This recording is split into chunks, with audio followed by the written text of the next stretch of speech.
سلام، خوش اومدید به یک ویدیو دیگه از من. اسم من مبیناست و توی چنل یوتیوبم هر دوشنبه و چهارشنبه قرار سفر کنیم به یکی از کشورهای دنیا، ببینیم که آداب رسومشون چه شکلیه، اونا چطور زندگی میکنن. اگر ما بخوایم بریم به اون کشور قرار کجاها رو ببینیم، ما هم دانستنیشو میگیم، هم آداب رسومش، هر چیزی که فکرشو میکنیم. 40 روز محصر، اونم خونه پدر شوهر، مگه میشه؟ مال کدوم کشوره؟ مال تاجیکستانه. بیایم امروز سفر کنیم به تاجیکستان. سفر قبلیمون به تایلند بوده. اگر اون ویدیو رو ندیدین، بعد از این ویدیو برید به اون ویدیوی قبلی سر بزنید. اگرم چیزی از قلم انداختم توی کامنت ها برام بنویسید، من اون رو پین میکنم تا دیر نشده بریم این ویدیو رو شروع کنیم. امروز قرار بریم به تاجیکستان. سفر قبلیمون به تایلند بوده، ولی امروز تصمیم گرفتیم که چمدونمون رو جمع کنیم بریم به کجا؟ به تاجیکستان. کشوری که خیلی نزدیک به کشور ایرانه از نظر زبانی، ولی از نظر دینی و اینا کاملا فرق میکنه. جلوتر براتون میگم که چه فرقی میکنه. همونجور که بهتون گفتم قراره هم سفر کنیم، هم درباره این کشور اطلاعاتمون رو بیشتر کنیم. تو سال 2020 تخمین زدن که 10 میلیون جمعیت داره و به زبان فارسی تاجیک حرف میزنن. یه جوری فارسیشون به فارسی ما نزدیکه و جزء 3 کشور فارسی زبانه: ایران، افغانستان، تاجیکستان. و پایتخت اونجا دوشنبه هستش، شهر دوشنبه. تاجیکستان کوچکترین کشور آسیای مرکزی هستش که با کوههای بلندی احاطه شده، یعنی کلا کشور کوهستانی هستش. آب و هواش هم نزدیک آب و هوای ایران هستش، ولی توی زمستون خیلی سرده، یعنی هوا واقعا اونجا سرد میشه. بهترین زمان مسافرت کردنم به اونجا بهار هستش. یک چیز عجیبه که شاید ندونید اینه که اونا هم مثل ایرانیا سال جدیدشون که شد بهار شد، عید نوروز دارن و جشن میگیرن و خیلی اعتقاد عجیب و غریبی دارن. آداب رسوم اونا خیلی قشنگه، لباسای محلی قشنگی دارن و خیلی به اون اعتقاد دارن که همچین لباسایی رو بپوشن. بیشتر دین این کشور هم اسلام هستش، مسلمون هستن، ولی توی این کشور پوشیدن همچین چادرایی که نقاب دارن کاملا ممنوعه و اجازه نمیدن و جریمه‌های سنگینی داره. و اینم بگم اصلا توی قوانینشون این نیستش که تو حتما باید این دین رو پیروی کنی، فقط همچین پوششی جریمه داره. میگن شما میتونید پوشیده بپوشید، حجاب داشته باشید، ولی حجاب سنتی، حجاب خود تاجیکیا که لباسای رنگی دارن. هیچ کسی حق نداره قبل از 18 سالگی واسه خودش دین انتخاب کنه. هر پسر و یا هر دختری بعد از 18 سالگی بدون دخالت هیچ کسی میتونه دین خودشون رو انتخاب کنه. مکان‌های عمومی عبادت کردن مطلقاً ممنوعه. میتونن برن تو خونه‌هاشون یا کلیساها یا مساجد این کارو کنن. و از همه مهمتر مشروب خوردن هم کاملا آزاده، ولی تو مکان‌هایی مثل بار و دیسکو و اینجور جایی یا خونه هیچ وقت اجازه نمیدن که تو مکان‌های عمومی، مکان‌هایی مثل خیابون‌ها این کار انجام بدن. توی اروپا هم همین چیزی هست، توی آمریکا هم هستش و این چیز جدیدی نیست که بگیم مال تاجیکستان. مدارسشون هیچ تبعیض جنسیتی وجود نداره و پسر و دختر با همدیگه درس میخونن. حالا بیایم به سفر کنیم به تاجیکستان. من همونجور که گفتم بهترین زمان سفر به تاجیکستان که فصل بهاره که شما میتونید 1 هفته رو بریم به تاجیکستان. همونجور که تو سفر قبلی توی تایلند گفتم شما میتونید 2 هفته اونجا باشین یا حتی 3 هفته، ولی تاجیکستان 1 هفته کاملا اوکی هستش، کافیه. چون اونجا اصلا نمیگم مکان‌های زیادی نداره، ولی اکثرا تاریخی هستن.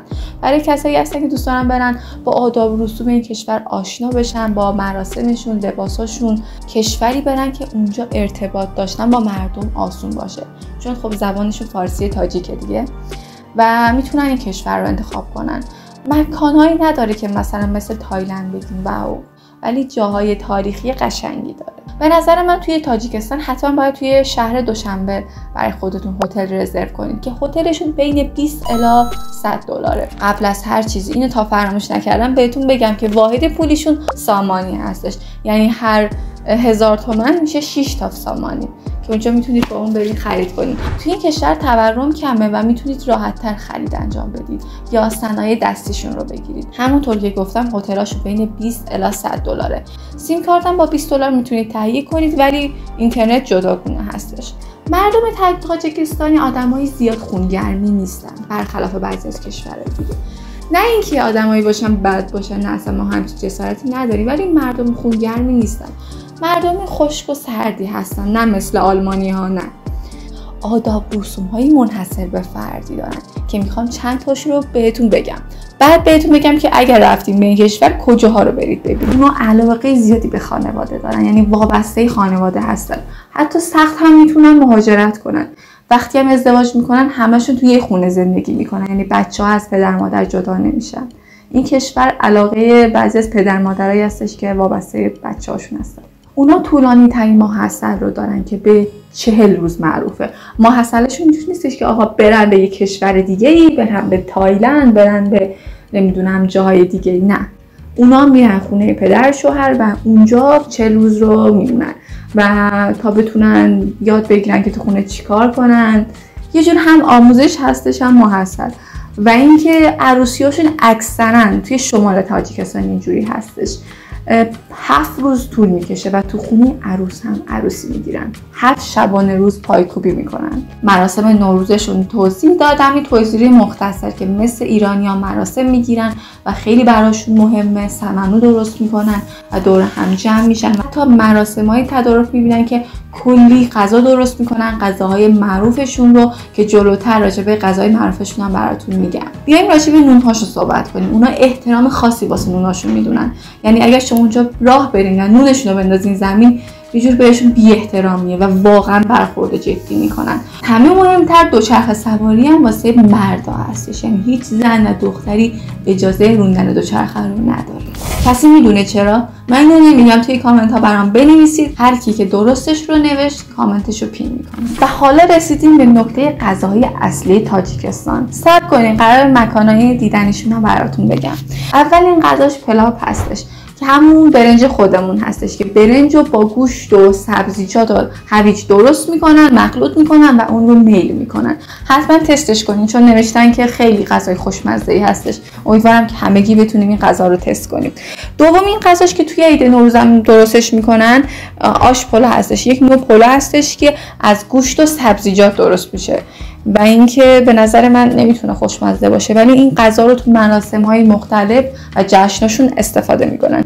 حتما این دوتا غذاشون رو تست کنید. غذاهای دیگه هم داره ولی غذای مهمش این دوتا بودن. و حالا اگه دوست داشته باشین غذایی که توی اینجا نوشتم هم میتونید تهیه کنید و بخورید. بهترین مکانایی که میتونید با خانواده‌تون و پارتنرتون اونجاها رو ببینید کدوم مکانا هستن؟ بیاین به ترتیب براتون بگم. اولین جایی که مطمئنم به اونجا اصلا نخوایدم برمیخورین پارک رودکی هستش که توی میدون اصلی اون شهر دوشنبه قرار گرفته که مجسمه شاعر بزرگ رودکی رو اونجا درست کردن. مجسمه قدیش که مطمئنم دیگه میشناسید دیگه. خب اونها هم فارسی زبان هستن و رودکی رو میشناسن. این مجسمه دقیقاً تو وسط میدان قرار گرفته. شما حتی نخوایدن برید از اونجا رد میشین.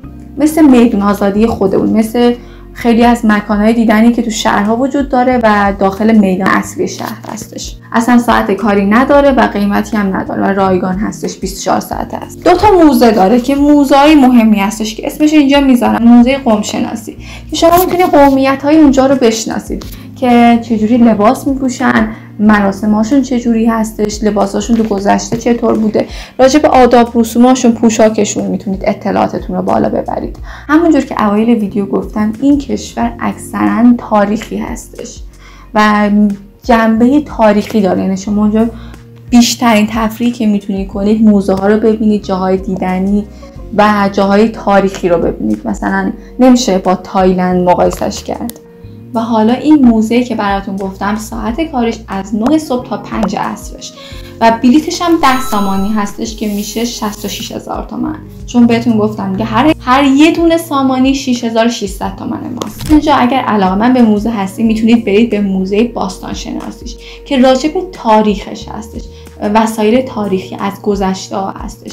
حتی لباس هم اینجا پیدا میشه ولی اکثرا اجساد گذشتگان، ظروف و خودتون میتونید دیگه وقتی میگی موزه باستان شناسی چه چیزایی وجود داره، همونجوری که توی تصویر میبینید. این موزه همه روزه از ساعت 9 صبح تا 5 بعد از ظهر هستش، به جز دوشنبه که 9 صبح تا 2 ظهر هستش.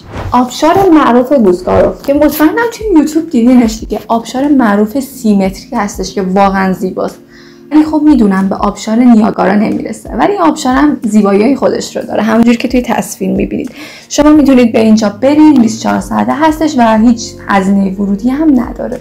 ببخشید که توی این ویدیو یکم صدام گرفته است، یکم مریض بودم ولی خواستم که این چهارشنبه رو از دست ندین، چون من میخوام ویدیوام طبق رواج جلو بره با حمایت شما. هر دوشنبه و چهارشنبه یادتون نره ساعت 2:30 ظهر بازار شاه منصور که اونجا میتونید کلی سوغاتی واسه خانواده‌تون بگیرید. از مکان‌های زیبای شهر دوشنبه هستش. بازار سنتی زیبا هست که پر از ادویه و سبزیجات‌های مخصوص این کشور هستش که میتونید اونو واسه خانواده‌تون بگیرید.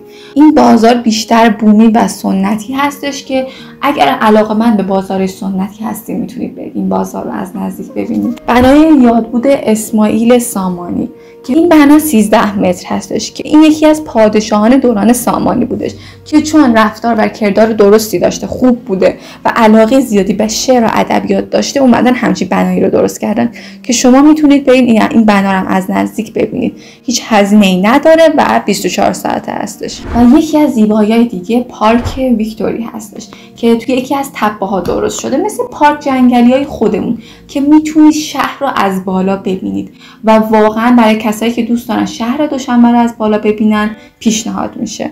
و این مکان هم به افتخار کسایی که توی جنگ جهانی دوم شهید شدن ساختن.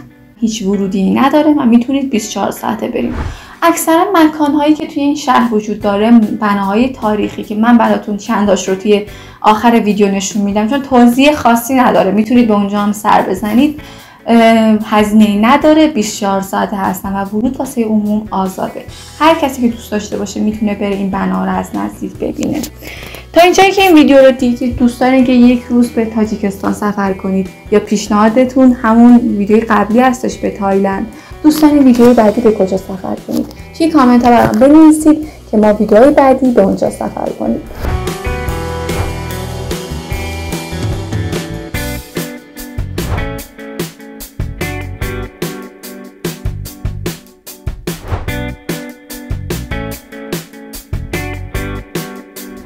کشورهایی رو دوست دارین که بیشتر جنبه‌های تاریخی دارن یا کشورهایی رو دوست دارین که بیشتر جنبه‌های تفریحی و مکان‌های زیبا و عجیب و غریب دارن؟ توی کامنت ها برام بنویسید. فراموش نکنید سابسکرایب کنید و از من حمایت کنید. تا ویدیوی دیگه خدا نگهدار.